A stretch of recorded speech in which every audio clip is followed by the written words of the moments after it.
ओम नमः शिवाय। ओम नमः शिवाय।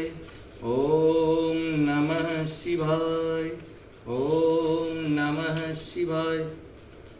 हम लोग शिव महापुराण का जो कथा है वो सुनते आ रहे हैं और इसमें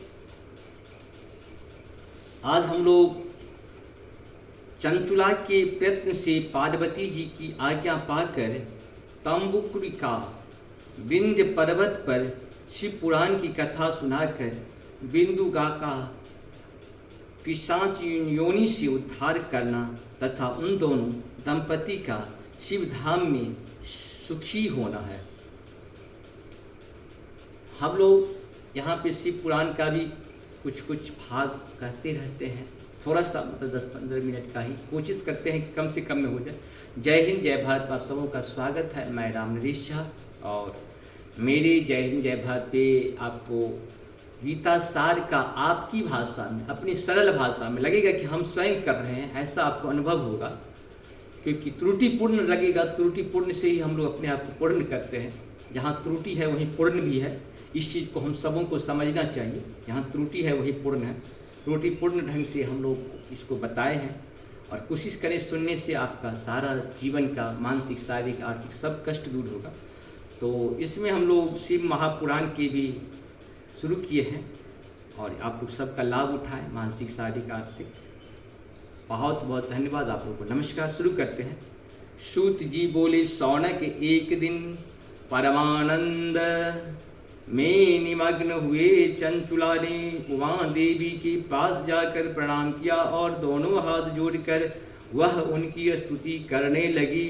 चंचुला बोली, गिरिजा नंदिनी अस्कंद माता, उमे मनुष्यों ने सदा आपका सेवन किया है। समस्त सुखों को देने वाले शुभ शंभु प्रिय आप ब्रह्म स्वरूपिणी हैं, विष्णु और ब्रह्मा आदि देवताओं द्वारा सेव्य हैं। आप ही सगुणा और निर्गुणा हैं तथा आप ही सूक्ष्म सच्चिदानंद स्वरूपिणी आद्या प्रकृति हैं। आप ही संसार की सृष्टि पालन और संहार करने वाली हैं। तीनों गुणों का आश्रय भी आप ही हैं। ब्रह्मा विष्णु और महेश्वर इन तीनों देवताओं का आवास स्थान तथा उनकी उत्तम प्रतिष्ठा करने वाली पराशक्ति आप ही हैं। सूत जी कहते हैं, शौनक जिसे सदगति प्राप्त हो चुकी थी वह चंचुला इस प्रकार महेश्वर पत्नी उमा की स्तुति करके सिर झुकाए हुए चुप हो गई। उसने नेत्रों में प्रेम के आंसू उमड़ आए थे। तब करुणा से भरी हुई शंकर प्रिया भक्तवत्सला पार्वती देवी ने चंचुला को संबोधित करके बड़े प्रेम से इस प्रकार कहा। पार्वती बोली, सखी चंचुले सुंदरी, मैं तुम्हारी की हुई इस स्तुति से बहुत प्रसन्न हूँ। बोलो क्या वर मांगती हो? तुम्हारे लिए मुझे कुछ भी अदेय नहीं है।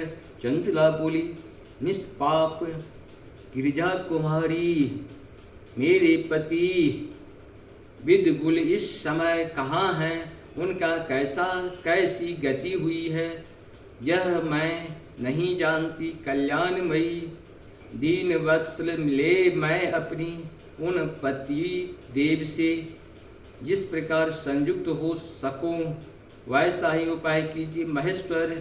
माहेश्वरी महादेवी, मेरे पति एक शूद्र जातीय वैश्या के प्रति आसक्त थे और पाप में ही डूबे रहते थे। उनकी मृत्यु मुझसे पहले ही हो गई थी, न जाने वे किस गति को प्राप्त हुए। गिरिजा बोली, बेटी तुम्हारा बिंदुग नाम वाला पति बड़ा पापी था, उसका अंतःकरण बड़ा ही दूषित था। वैश्या के भोग करने वाला वह महामूढ़ मरने के बाद नरक में पड़ा। अगणित वर्षों तक नरक में नाना प्रकार के दुख भोग कर वह पापात्मा अपने शेष पाप को भोगने के लिए विंध्य पर्वत पर पिशाच हुआ है। इस समय वह पिशाच अवस्था में ही है तथा नाना प्रकार के क्लेश उठा रहा है। वह दुष्ट वही वायु पीकर रहता है और सदा सब प्रकार के कष्ट सहता है। सूत जी कहते हैं, शौनक, गौरी देवी का यह बात सुनकर उत्तम व्रत का पालन करने वाली चंचुला उस समय पति के महान दुख से दुखी हो गई। फिर मन को स्थिर करके उस ब्राह्मण पत्नी ने व्यथित हृदय से माहेश्वरी को प्रणाम करके पुनः पूछा। चंचुला बोली, माहेश्वरी महादेवी, मुझ पर कृपा कीजिए और दूषित कर्म करने वाले मेरे उस दुष्ट पति का अब उद्धार कर दीजिए।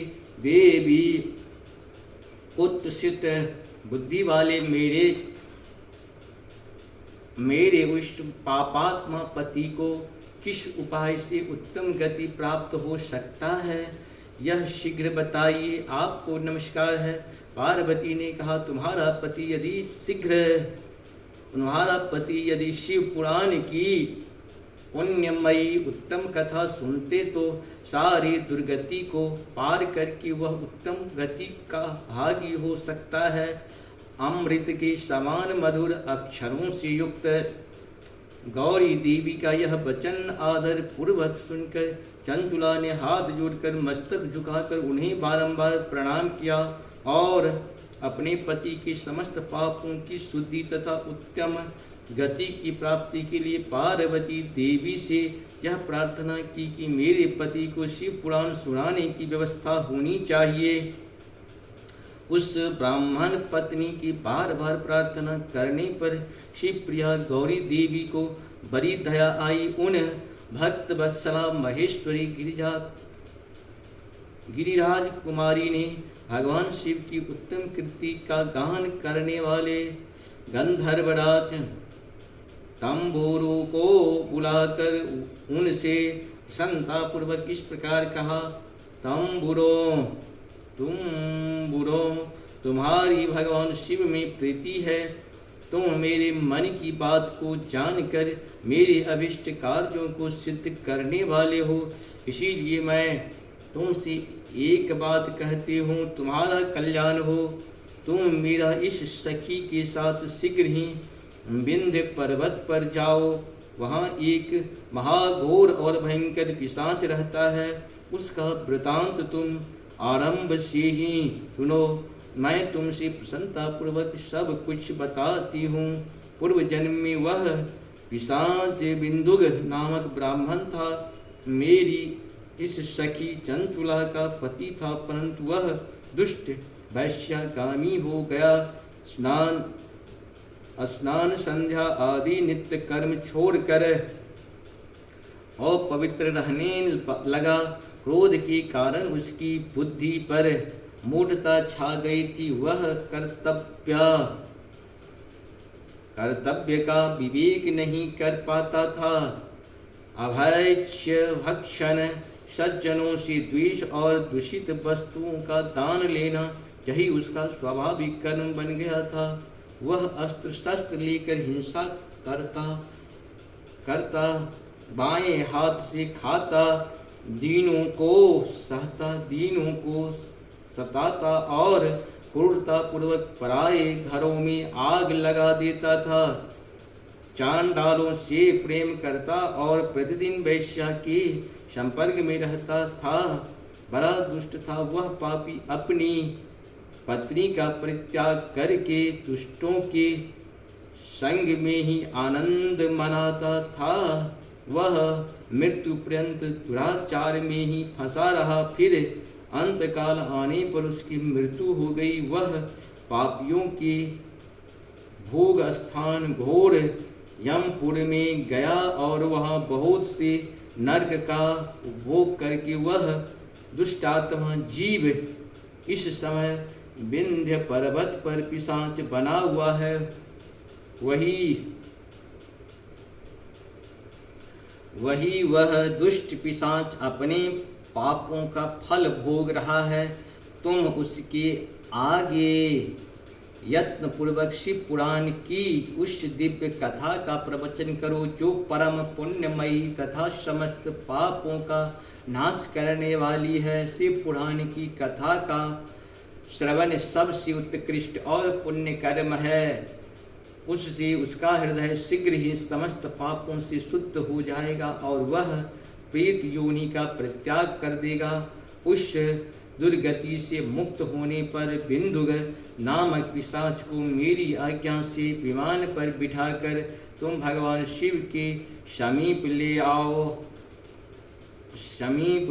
इस प्रकार से हम लोग का यहाँ तक ये पूर्ण हुआ और नेक्स्ट में फिर हम लोग आगे करेंगे।